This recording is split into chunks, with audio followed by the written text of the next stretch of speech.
DC State Board. On behalf of the DC State Board members and staff, welcome to the DC Healthy School Facilities Report Release and panel discussion.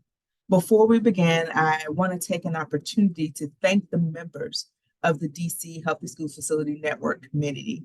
They have been meeting for over a year, 2 and 3 times a month, to really help lay out the groundwork and how we should move forward with the funds that we receive from the National Association of State Boards.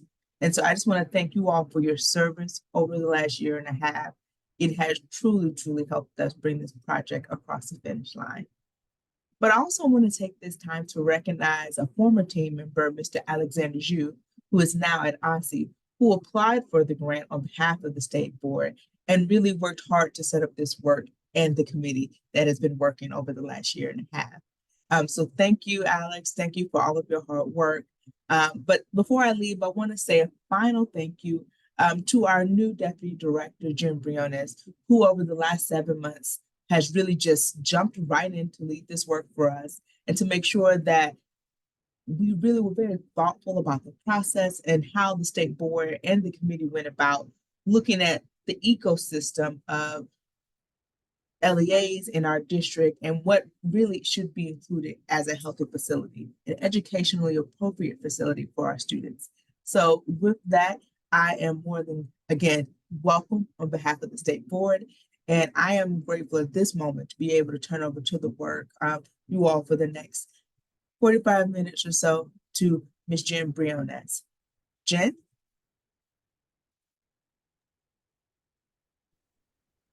Thank you very much, Director Butler, for that wonderful introduction.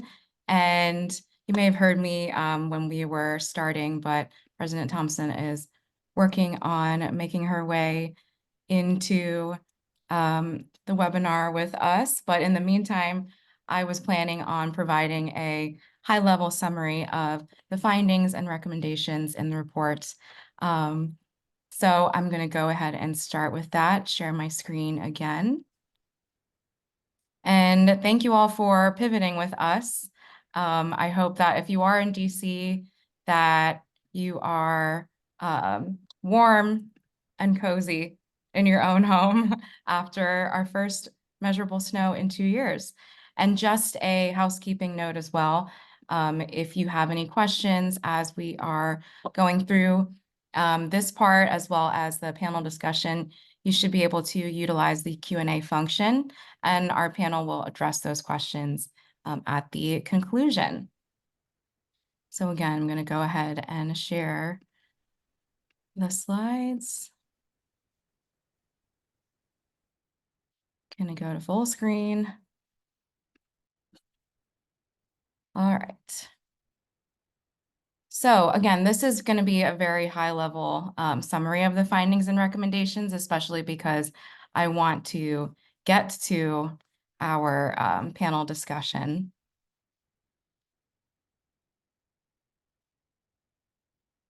But first want to acknowledge that this report was written over the past several months, knowing that the Master Facilities Plan and the Boundary Study were both also in progress.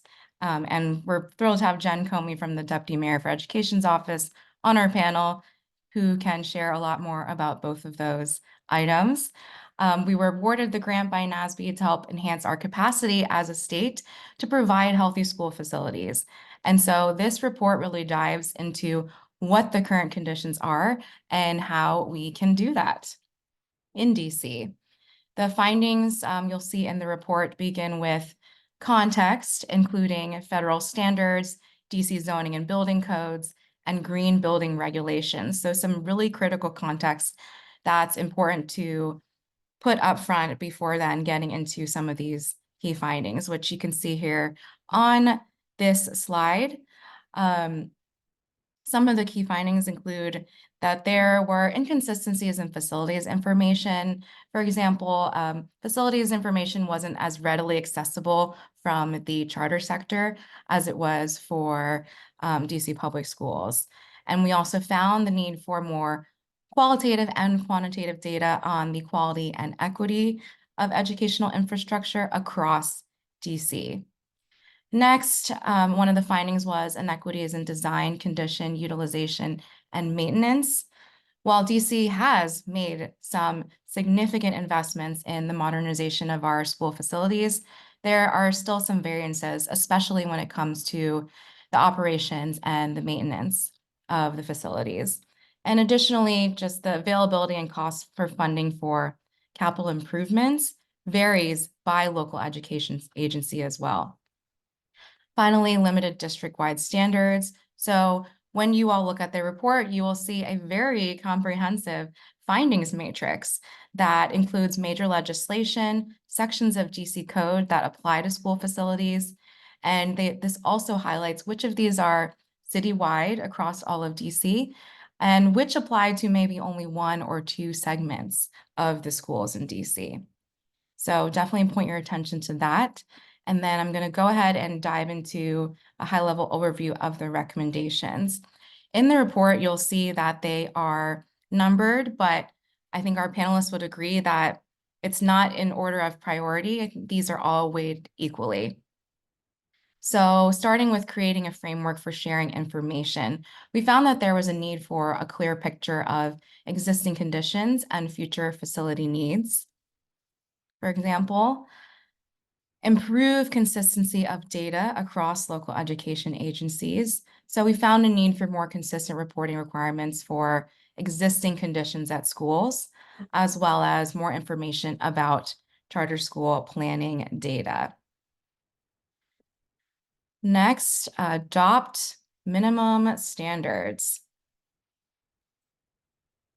Consider the adoption of minimum standards related to health, safety, equity, and educational adequacy, and these would apply to all local education agencies.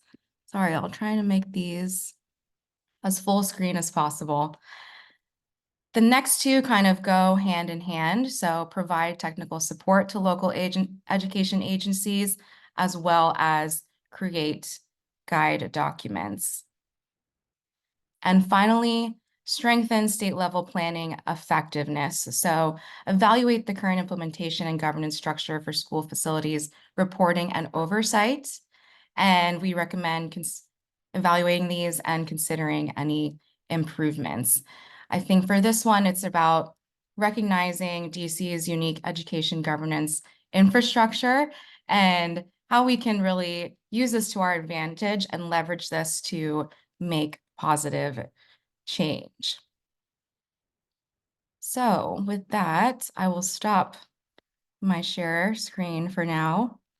And I will, yes, President Thompson is here. I'm going to rename her because it currently has my name.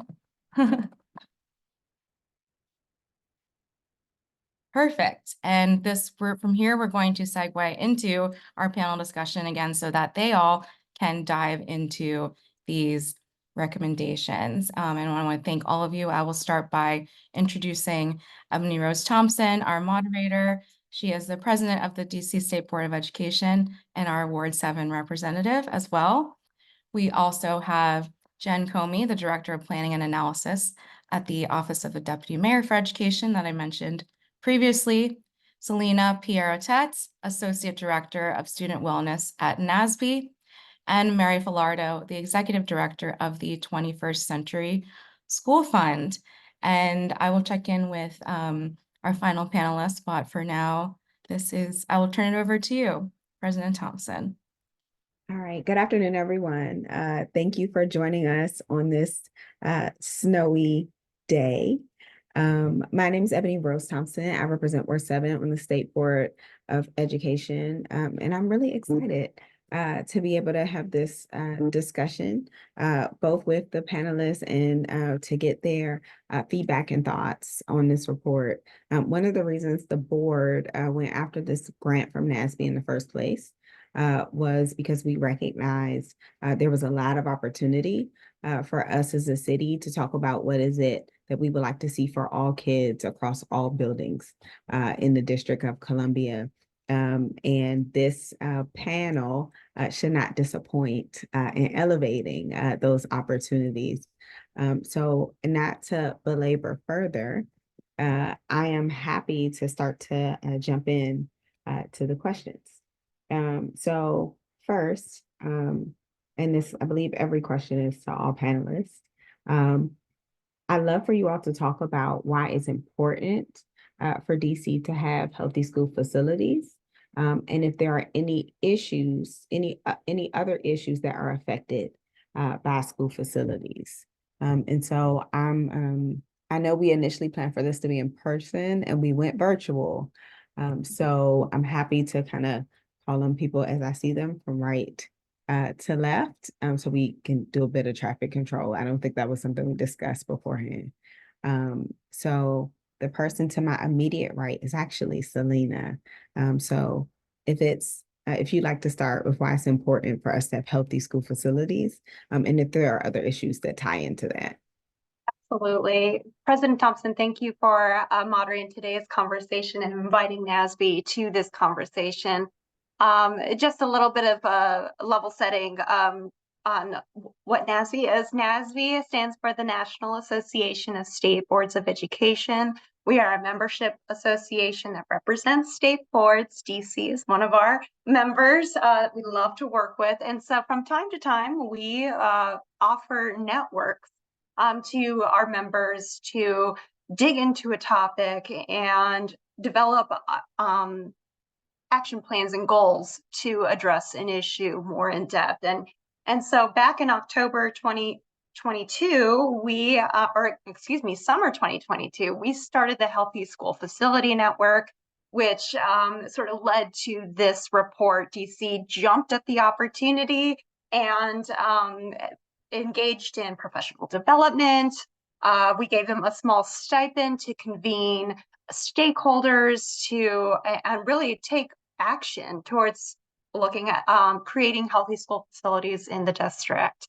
So I really want to start by praising the DC board for being a leader right now, because I mean, DC has a lot to be proud of right now for all the work that they've done to create healthy, equitable, and educationally appropriate learning conditions for all students, because this issue can be a little daunting for state level leaders, right? Usually healthy school facilities is sort of left up to local school districts to manage. And when a state gets involved, there's just a lot to unpack because I mean, DC has done so much and they're kind of leading in a lot of ways, but what good government does after a time is they look back, they reflect and refine and say, what can we do better? Because at the end of the day, children's health is at stake here.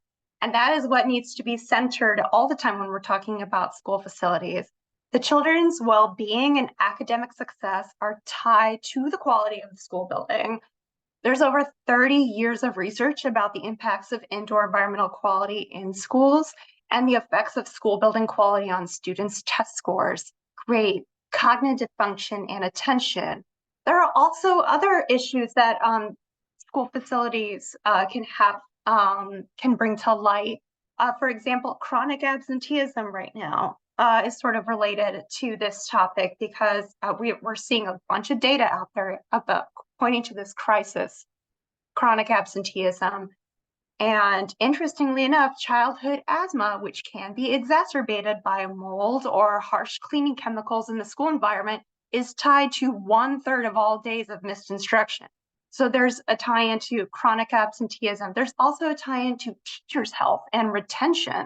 So although children are more vulnerable to indoor environmental hazards because of their developing bodies, teachers and school staff are exposed to the same hazards, which can lead to absences, retention issues, and disruption to students' learning.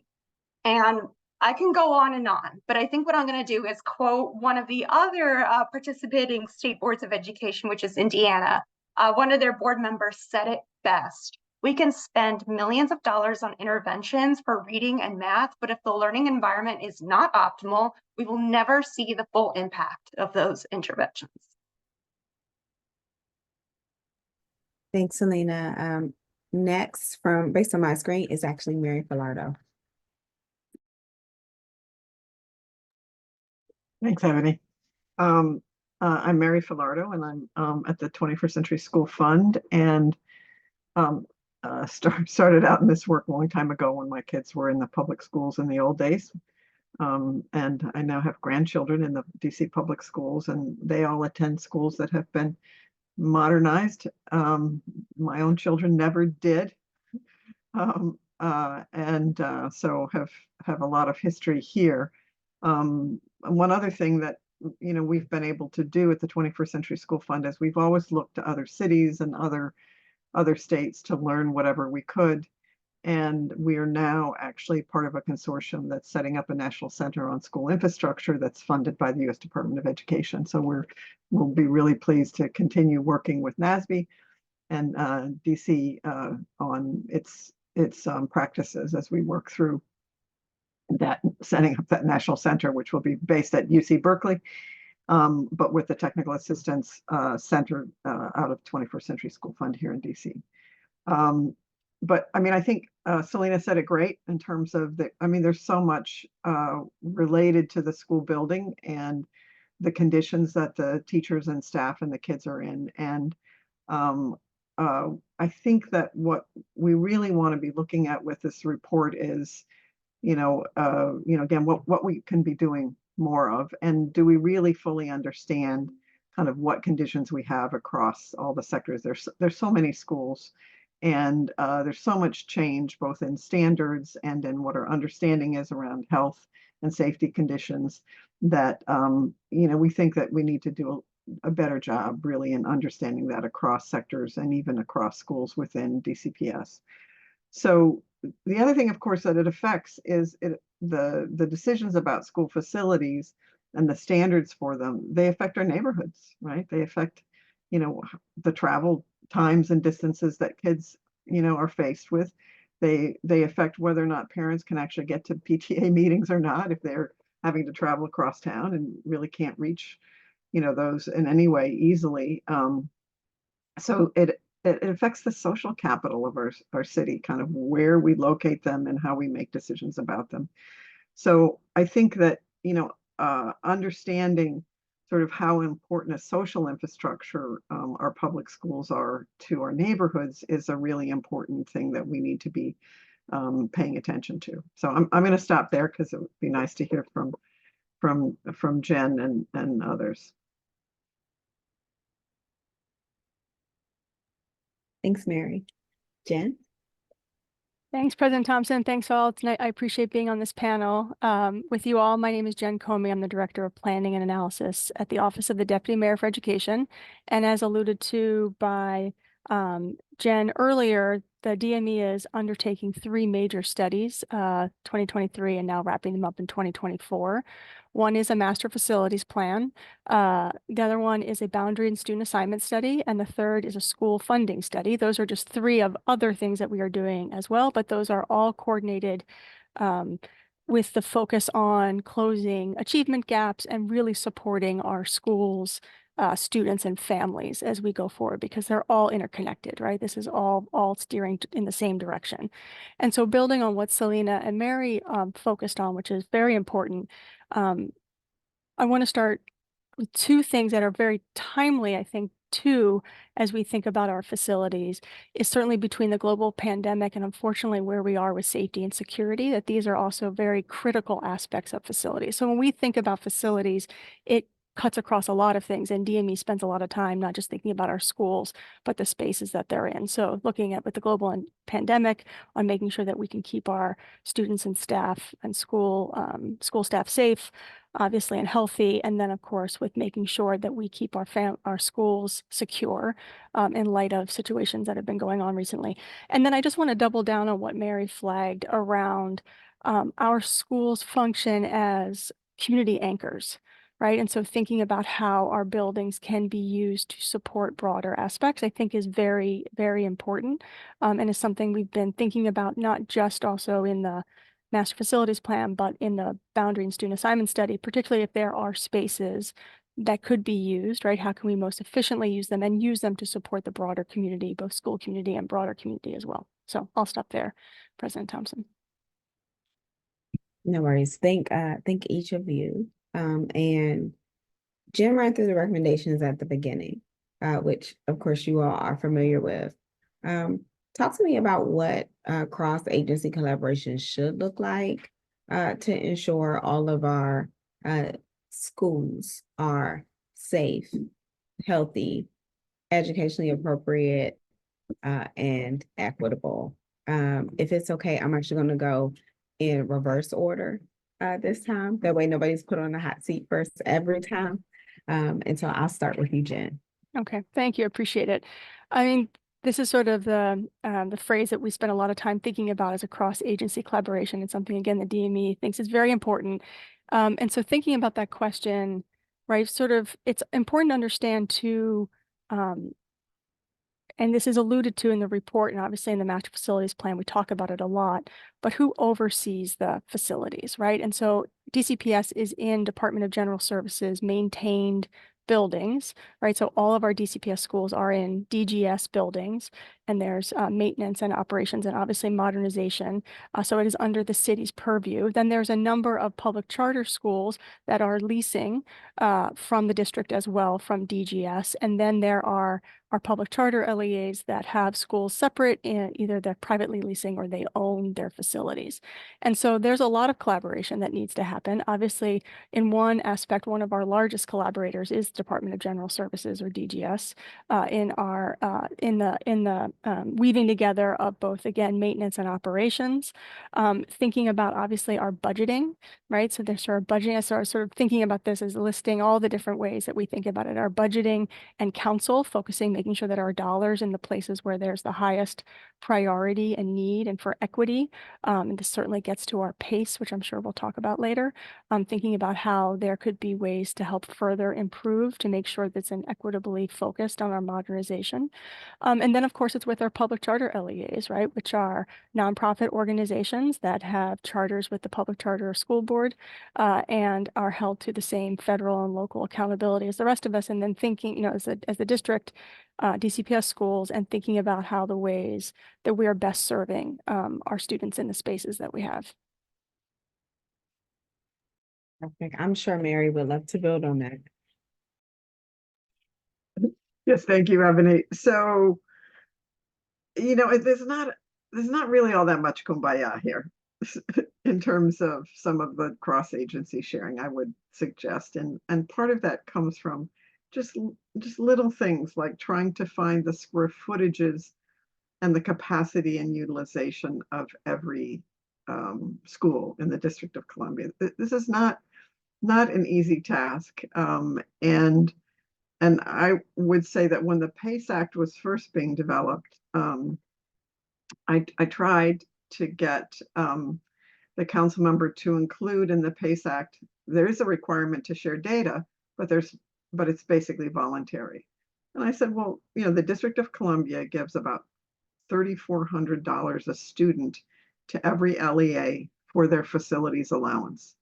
If we're going to give that money, we can require them to report minimal, you know, not huge, cumbersome amount of data, but they should be required to give us some level of insight into the conditions of the facilities, even as we're, you know, supporting now hundreds of millions a year, you know, and billions over the course of the charter life. So I would argue that, you know, there needs to be a little more cooperative sort of sense. Since it's not there voluntarily, that it should be required, and the council should require that the charters provide some basic information, and that if they don't, they don't get their facility allowance. I mean, it's like you don't get your Title I money from the federal government unless you fill out your fiscal survey. I think that's a fair quid pro quo for that kind of entitlement of funding. So I think from the framework for sharing data, I mean, it's a very nice way of, you know, that Sarah, the author, put it, but I think it has to be a requirement to share data. And I don't know, I mean, there's Edscape, which is a really great tool, but it has, because of the lack of requirement, it has had some limited possibilities. It's a great framework, but we need to fill it in. I really appreciate that. Selena, I know you are more national than local DC, but I'm not sure if you have any thoughts or if there are any places that you know of that do this particularly well. And as I was sort of listening to this conversation, I was like, well, it's difficult for us to say, well, DC should do this, so I think what I'll do is sort of give that national perspective. But regardless, partnerships and that cross-agency collaboration is going to be incredibly important. And I would challenge the District of Columbia to think more holistically about who should be brought to that table, because the issue of school facilities is multifaceted. We just laid out all of the different issues that touch or that are related to school facilities. We talked about workforce, we talked about health, we talked about sort of like environmental services as well. If there are agencies that are responsible for that they should be a part of these conversations as well.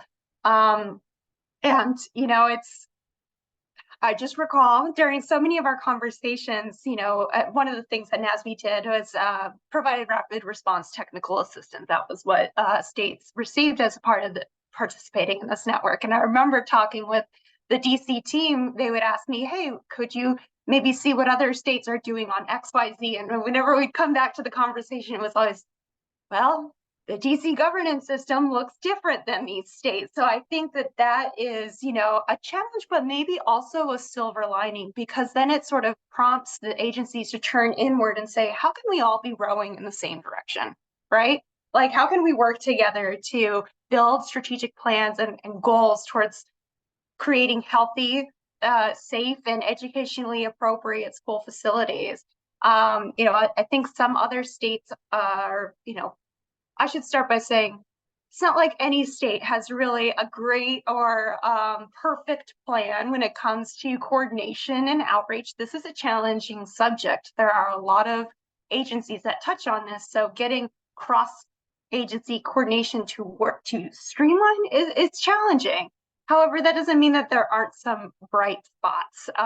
So I'll say that, like, in Minnesota, for example, we've one of the projects that we did prior to the network was a landscape scan on lead in drinking water testing. And we looked at like the different policies about lead in school drinking water testing and remediation, but we also interviewed state officials about some of the challenges that they experienced. And one of the challenges that they raised was coordination and outreach. And but one of the states that's been doing this kind of well, and it kind of speaks to Mary's point, is that the Minnesota legislature required health and education work groups by statute to think through this issue of lead in drinking water testing.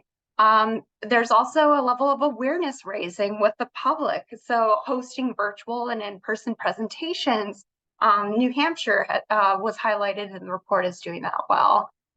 So I think that although this is a tricky issue and there are many agencies that sort of touch on this, it's important to sort of bring those groups to the table to think, how can we all be rowing in the same direction?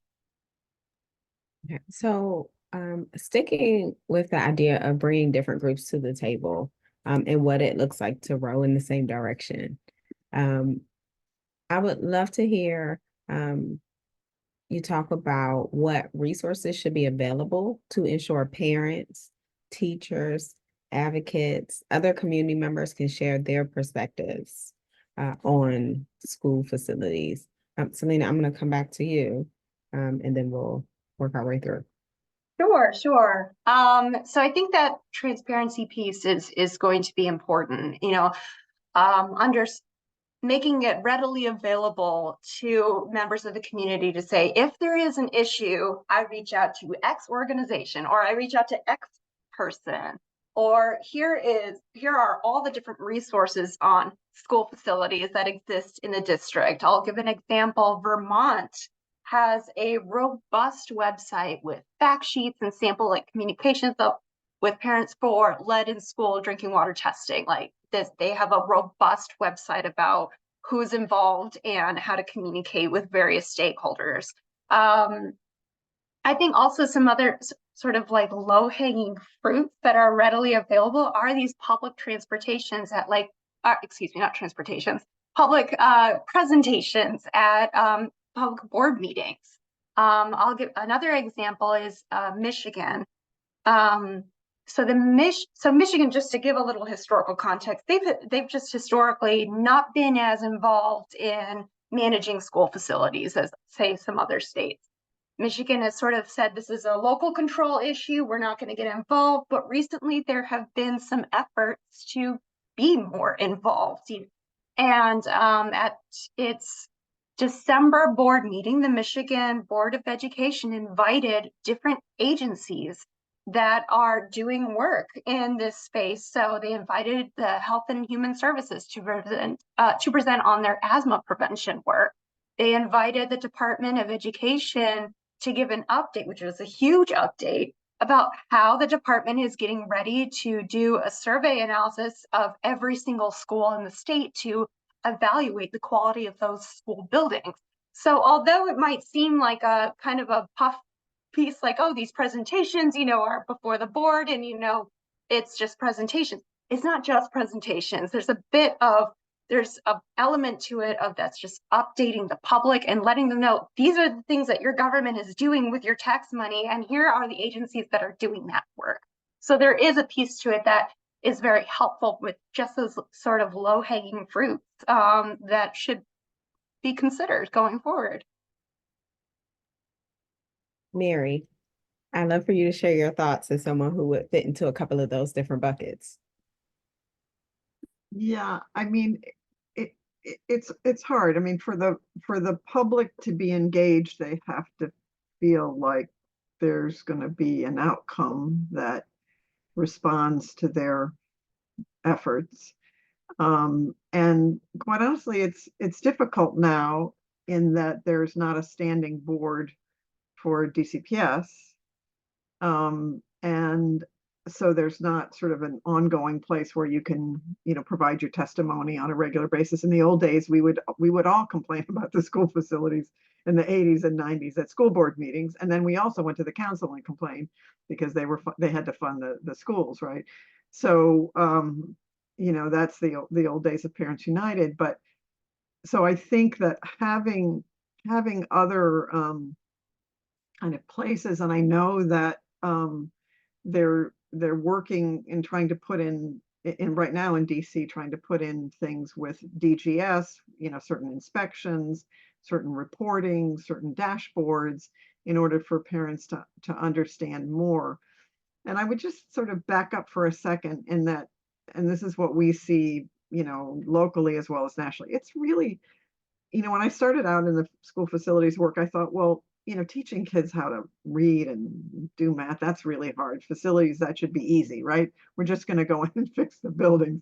Well, what I've learned over the years is actually that's pretty hard too, and pretty complicated. And as we've got more and more requirements on, facility operators around, Jen mentioned it, around security, around health, around any of the toxics, around stormwater management, around special education and the special needs for spaces to support that, or career and technical education. I mean, it goes on, and it keeps changing, quite honestly, as we learn more about about our environment and our interaction with the built environment. So it is really complicated, and I think this is where having some requirements, in part because it's too complicated for parents, frankly, and staff to try to figure out, what's my risk profile about asbestos. I mean, still lots of our schools, even the modern ones, have asbestos in them.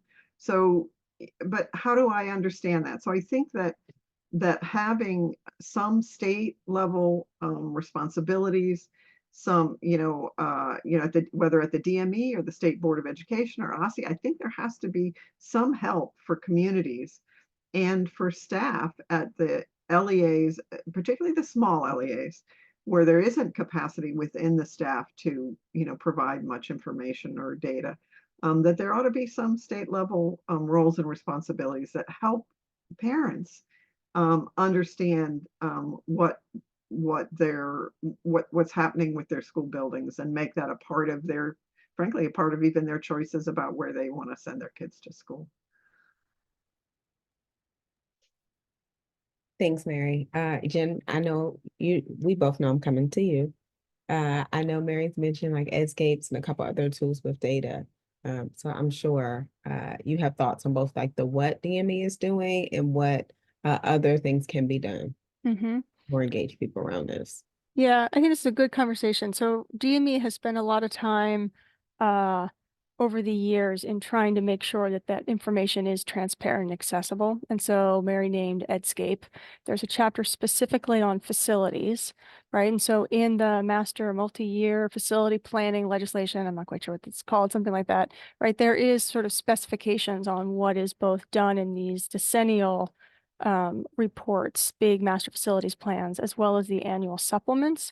And so the Edscape chapter 3 has a number of those things in there already, particularly around capacities, which we can spend some more time talking about in a minute, programmatic capacities, how many kids can fit in them, and utilization, and then to a certain degree about enrollment projections, right, going forward, and certainly sort of understanding where our facilities are. And I think there is room to build upon that for conditions and so forth, square footage and other pieces of information that we have that can help support all of those things. I mean, I can tell you when I did the 2018 master facilities plan, we went out talking about sort of a forward-looking 10-year, 5 to 10 years, thinking about our needs.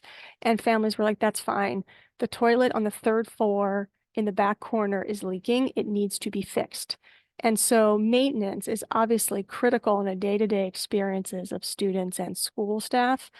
So I think there's a lot more information around DGS work orders and other things that have started moving in that direction that I think can be accessible to families to also understand the status of where things are, right? And also just focusing on maintenance. I think there's been a lot of focus since the pandemic on thinking about that, and there's a real opportunity to continue to move forward. So I think there's ways that we have moved it forward, and then ways that we can continue to build on it, I think.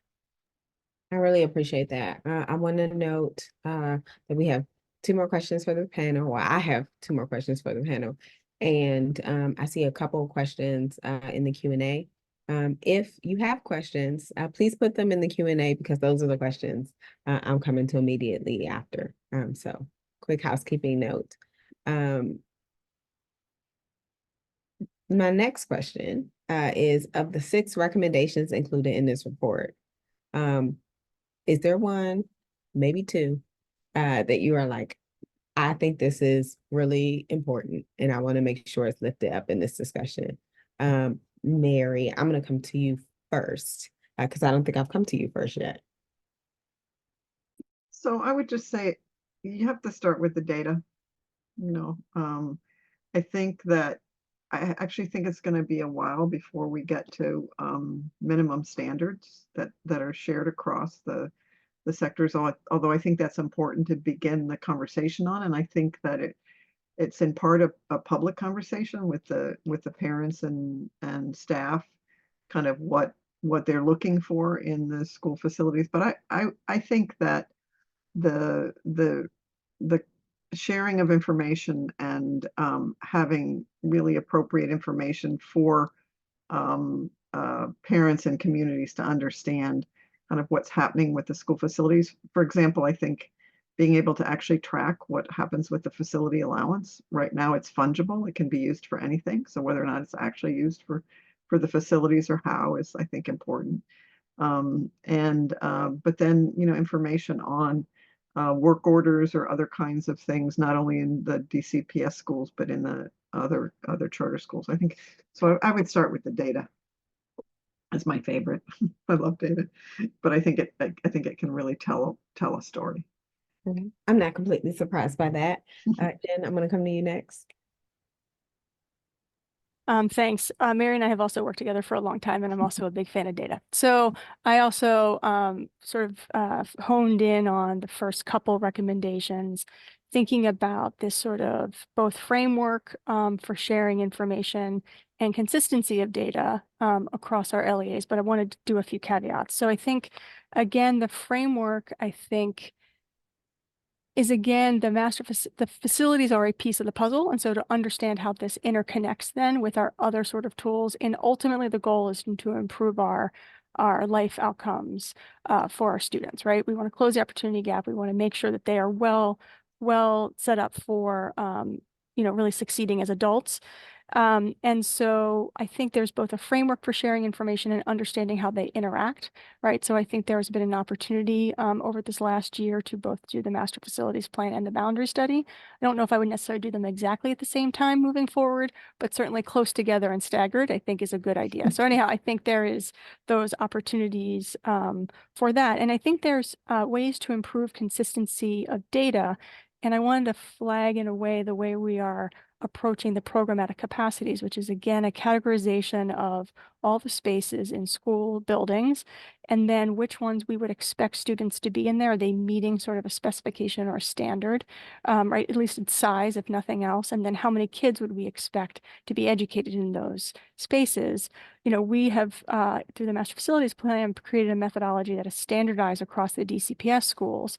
I'm really hoping with, once we move forward post recommendations from the master facilities plan, that we can do something similar with our public charter LEAs, recognizing that they have their own programs, their student loads may be different, right? So there is consistency and transparency. It doesn't mean it has to be the same. And so I think we have to understand how our, we have a very robust education system and a high choice system and a quite a bit about autonomy within our system. And so it's both consistency, but also recognizing that our LEAs are making decisions. And so I think there is consistency with that caveat. Selena, I saw you nodding at a couple points. Yes, and I love the focus on data first, because that is probably like issue number one. We need to lead with evidence. However, I would add to that, sort of based on what we've learned through this network and also through previous research that I alluded to earlier, is what do you then do with that data? And then how is that communicated to the public? I think that, and I apologize, I might not know what that plan is for DC is necessarily, but I do know that this is often something that states will wrestle with. This, like, okay, so we've collected all of these testing samples from schools on lead in drinking water. Now what do we do with this? Like, what are the next steps? Like, how are we going to lay out this plan, and how are we going to make this plan accessible for maybe non-subject matter experts to understand and engage in? I think that data piece can be really important, but sometimes off-putting to people who may not have that knowledge or expertise to really make sense of it. However, this issue, as you noted earlier, is very important for maintaining that social capital. So thinking through the data component and making sure that people have a chance to understand it who may not be subject matter experts is going to be important going forward. Another recommendation that I mean, maybe this doesn't come as a surprise anymore, is the creative framework for sharing information. That was the recommendation that I think that I would like to raise up there. For all the reasons that I've said, it's just an important piece. And sometimes when states are thinking about school facilities or like lead in school drinking water, sometimes what ends up happening is the communications plan it may not be considered from the beginning, whereas maybe it should have been. Anyways, yeah, I'll stop there. No, I appreciate that. For my final question, I'm going to come to both of our locally DC people because it is a bit hyper local. We had this discussion today, knowing that performance oversight starts tomorrow. That was one of the reasons we really pushed this to the front of the queue. Of course, we want to ensure these recommendations are actionable for policymakers in DC. Knowing that the performance oversight hearings begin tomorrow, are there questions council members should be leaning in, or the public should be leaning in to ask government agencies about school facilities? I am happy to come to Jen or Mary first on this one, since I'm only asking the two of you. So Jen, you might want me to go first since your team is on the other side of those Figure. questions. Well, I think that the questions for the agencies are really, I mean, they're kind of difficult because partly because you've got different agencies to ask. You've got DGS that you Mhm. need to ask. You've got the Public Charter School Board that you need to ask. You need to ask the DME. You need to ask the chancellor, right? And frankly, you ought to be asking OSSI, right? And just the fact that you've got 5 agencies right there that that you have to ask questions to, and each of them have a different kind of set of responsibilities as it relates to the facilities of the city, suggests a little bit of a challenge, right? So I think, but specifically, I think the questions might be in oversight, kind of where do you see your value added as an agency? What really are you doing to ensure that we're meeting? And in some ways, we talk about minimum standards in these recommendations, but of course, that's not really what we want in the District of Columbia is minimum standards. We've had a very ambitious modernization program. The District of Columbia has spent more money per pupil than any urban district in the entire United States by huge factors, not a little bit, more than New York City, more than Philadelphia, more than Chicago, more than San Francisco, more than Boston. I mean, it has, those other cities have paled in comparison. And so we don't actually really want minimum standards. We're the nation's capital. We have high standards, which is why DCPS has been doing net zero schools. That's why we've got so many award-winning schools here in the District of Columbia.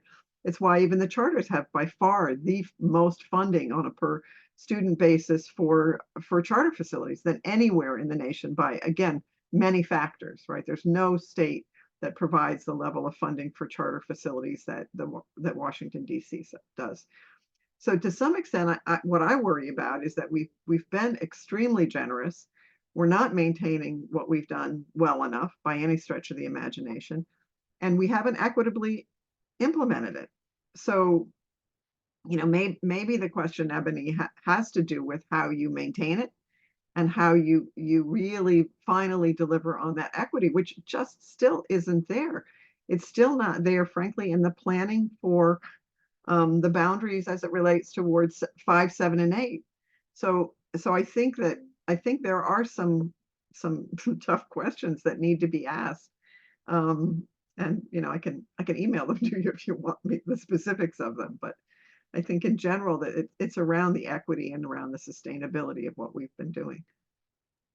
No worries. I appreciate that, and lifting up the complexity of the amount of places, like the amount of hearings you would have to go to and could go to apply any questions. I mean, if there are suggestions, of course, I'm assuming we will post this recording and we'll post other things. So if that's a helpful resource for people, we're happy to share it, a list of suggested questions. Jen, you're going to be on the other side of some of these questions. And so I don't know if there is a response that you could give, or even some thoughts to help people think about like how to engage in performance oversight and what information they could be asking for. Thanks. I mean, yes, I think the DME is also focused on equity, right? And that is sort of at the forefront in all 3 of our studies. And so I think those questions, making sure that we are held accountable, we are following those are critical. So I think there's, I think the performance oversight opportunities, provides an opportunity to both hear again from the public. I mean, we've done a lot of public engagement over the last year, and it is helpful again to hear more. And then to sort of make sure that we're all aligned, as well as the executive and the legislative is all, moving forward in the right direction. So I think I agree with Mary, sort of the focus on equity should be number 1. Okay. So Building on that, going to the audience question. So right now we have 4, and I know that we're coming up on time, but hopefully people will stick with us given they did not have to commute anywhere. The first one is more of a comment, but if people have reactions, I'd welcome them. This report raised many questions about what equity is and why the LEAs don't follow the same guidelines, was one of the comments we got in the chat. I don't know if there were any responses to like specifically how we're thinking about equity. I'm happy to offer some context, but I'll come to you, Mary.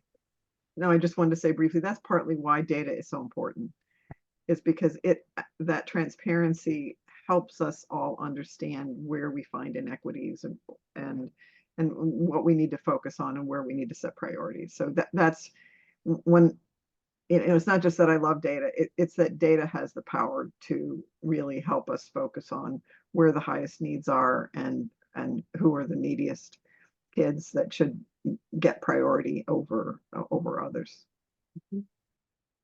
I would also offer just generally that we see this report as a starting point in some ways. The recommendations we're offering, I think, we are hopeful in moving to both some solutions on what it looks like for similarity in guidelines, or what it looks like for similarity in solutions, or how do we start to standardize and set a floor for facilities. Acknowledging all of what Mary said in her response earlier about, as the nation's capital, we don't want to just have a minimum, like our standards are very high.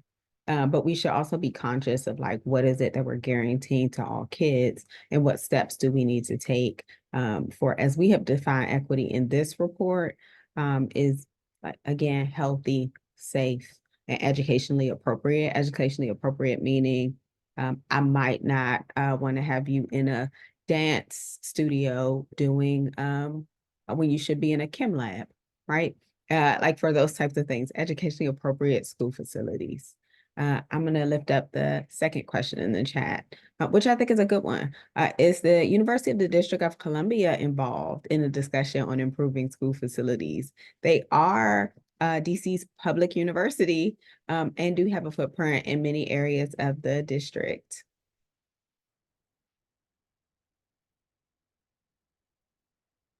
I don't know if Jen or Mary, you had thoughts about that, because I know you understand where these things fit in our local context. Jen, Yeah. do you have anything? Yeah, I can flag on UDC, and then I was hoping President Thompson, I can talk about the one previous to as well. So UDC is certainly something that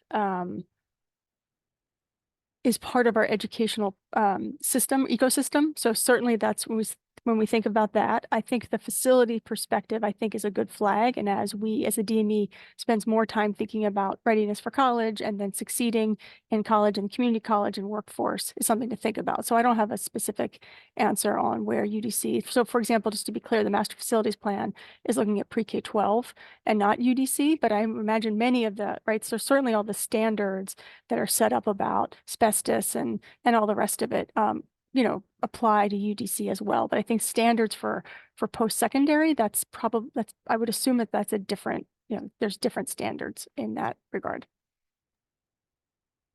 Yeah, and I would just add to that nationally, part of what we're seeing is much more collaboration between high schools and community colleges.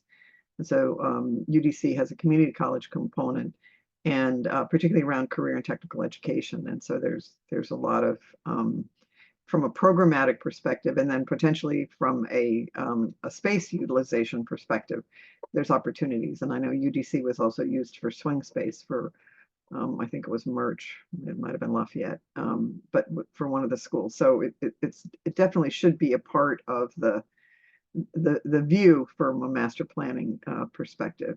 Not sure in the master plan whether or not it was included. Yeah, and I think that's fair. And also just to flag, certainly thinking about how spaces could be used in our K-12 system for post-secondary and UDC opportunities. There's certainly that, and there's been more momentum in that regard. So that is also true. And I'll acknowledge the comment from Mr. Harris that His focus was more on how to engage UDC in solutions. Oh. I would flag that, and thank you for lifting that up, because it wasn't, I read the question, but it wasn't clear to me that that was the case for reading the question. I will offer that when we thought about the constitution of this, of who was involved in the Healthy Facilities Network for DC, we did actually have a panelist that was from higher ed to elevate solutions, and especially with a public health background. But definitely appreciate the suggestion of making sure UDC is involved in the ongoing conversation. Jen, I know you said you had a thought. Yeah. First question. Yeah, I just wanted to flag, and this is just to be clear, I think the report was very helpful in having the matrix together about all the different federal and local regulations, and just being clear that LEAs are following all those guidelines, I think. So I don't know if that's answering to equity in particular, but I don't want someone to walk away thinking that there is not the same guidelines. There's a number that are similar, and then there's others where they may not be aligned. So I just wanted to flag that everyone take a look at that matrix to see where they are aligned. No, thank you for lifting that up. I appreciate that. And I will acknowledge that I also learned a lot in being on this journey around what we already have that is existing and should be applied for all kids. I'm going to go to the third question, which I think is a helpful one, given when we started this work. A lot of the conversation around facilities actually had to do with air quality and concerns around air quality, especially because we were in a different place in the COVID-19 pandemic. So I am reading from Ms. Mitchell that air quality is a huge issue in so many schools. We also don't currently have school nurses, so we have sick kids returning to classrooms. And council passed laws that require comprehensive reporting for air quality and HVACs. Did that reporting happen? If so, where's that info housed, excuse me, and how is that data being utilized to address air quality issues? Finally, how do parents access this information? So it is, Ebony, there is, if you go to the DGS web page, and if you just search on work orders, they have a dashboard of work orders, and they have a section just on HVAC dashboard, and they show you now. So a work order, for people to understand, a work order says there's something that needs to be fixed at my school, at a particular, I think it's actually all government buildings, but you can see the building name. So here's, one for Bancroft Elementary School. Another one for couple for Bruce Monroe. That's where my grandkids are. Anyway, and so they say which ones are open, and then they have a list of all the open ones and by priority, and then which ones have been completed, and they identify that. And I know there's a suggestion right now that there be some other accountability on what's completed and not in a work order before it goes in as closed, because sometimes, a work order gets closed. Well, that's kind of a nuisance. We haven't been able to figure that one out. Let's just close it. So some accountability at the school level that's being looked at by Council Member George's office from Ward 4. So, but anyway, that dashboard is there, Elizabeth, and you can get to it quite easily. And it looks to me like it's pretty up to date. Let's see, I'm trying to think if it's going. I mean, we certainly have December 23 in there. So anyway, so yeah, those are that is accessible. And now whether or not it doesn't give you a measure of, is the air quality, what's the condition of the air quality, but you'll know if the systems are operating kind of appropriately. And in general, DCPS has got, they've got filtration, they've got, dehumidification, they've got, temperature control on their buildings that are, when they're working are good. So it should be okay. Oh, sorry. Jen, I saw you motion. Yeah, I make little wiggles. I think that's great. I appreciate Mary for flagging sort of that regular update on work orders. I think it's also to your point, Mary, and the question that I think Ms. Mitchell had was around the quality itself too. And so from legislation, there was around air quality, and dcpsstrong.com is a place where you can find the monthly reports that were provided that look at the indoor air quality from, looking at it now, all sorts of things, maximum CO2 level. There's all sorts of very technical things that you can look and see at the school level, how that reported.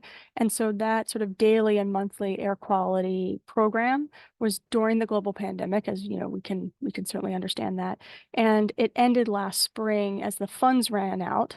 So this sort of reporting ended in the spring, but was during that time period. So you can find that again at dcpsstrong.com. But from what I understand, from our colleagues, right, DCPS has, you know, the new HVAC systems designed to monitor CO2, and different ways to make sure that fresh air is brought in when a spike is sustained. And obviously carbon monoxide readers are a part of the system in general. So we're not aware of any ways to do this sort of continually monitoring, but at least you can find out what was done before. There is a system that Boston Public Schools uses that has an ongoing monitoring system of carbon carbon dioxide in the classroom, which is a dashboard that sort of is real time. But that's not a small thing to monitor the carbon dioxide in every classroom in a whole system. But it does. They have one. Mhm. Thank you. Feel free to put any of those links in the chat so Ms. Mitchell can access them. I'm going to lift up our final question from Representative Henderson of Ward 5. We want to be transparent about facilities conditions, and parents certainly consider them when making choices about where to send their students. How do we ensure that schools that have not been maintained and modernized equitably don't get further penalized through difficulty of attracting and retaining enrollment? Selena, I see you're interested in starting.